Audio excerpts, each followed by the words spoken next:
Hello friends, let us now learn some important points about polyhydramnios. What are you going to see in polyhydramnios?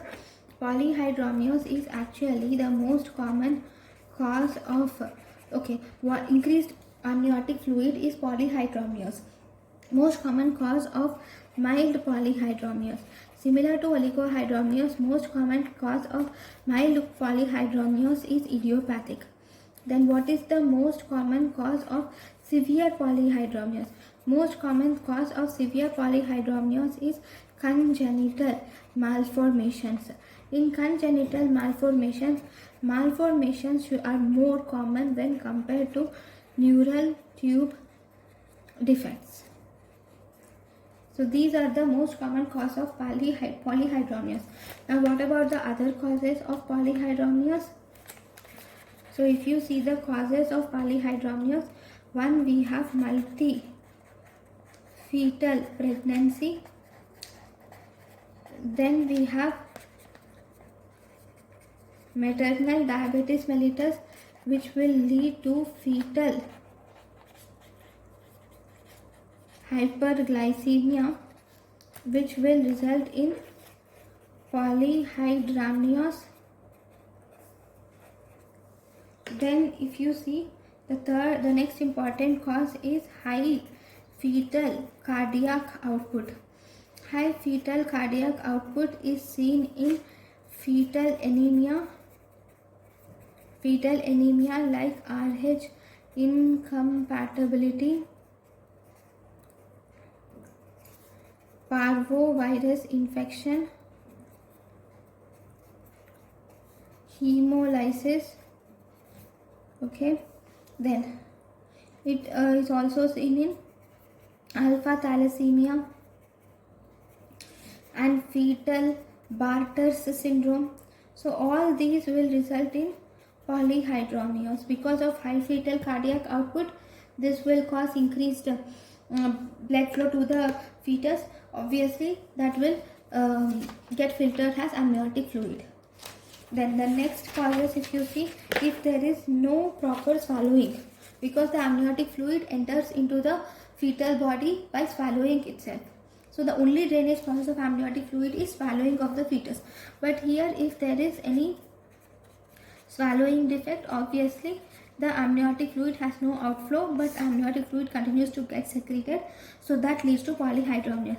It can be due to esophageal atresia, or it can be due to duodenal atresia, or it can be due to intestinal obstruction, okay, or it can be due to cleft lip, cleft palate, okay, it can be due to trisomy 21 is the most common trisomy. Then we have trisomy 18, where you see intrauterine growth retardations with polyhydramnios. Okay, then if the CSF leaks into the amniotic fluid, also obviously because of CSF volume will be more, so the amniotic fluid increases, causing polyhydramnios. Or if there is any cholangioma of pregnancy,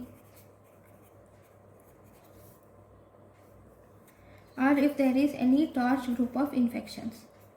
Okay, so all these results in polyhydramnios. Now what is the effect? So if there is polyhydramnios, number one, the membranes which are present, these membranes gets stretched. Now because of stretching of membranes, this will lead to preterm labor, and this will also lead to premature rupture of membranes. Okay, now because of this increased polyhydramnios, the mother will have respiratory distress. First effects on the mother, okay, premature rupture, respiratory distress will be seen, and you will see the patient might develop abruptio placenta.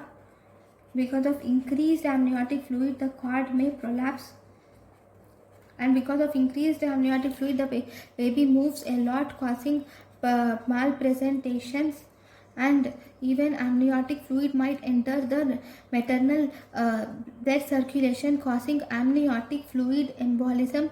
It can also result in postpartum hemorrhage. Then how are you going to treat this polyhydramnios? Treatment of polyhydramnios is we should do serial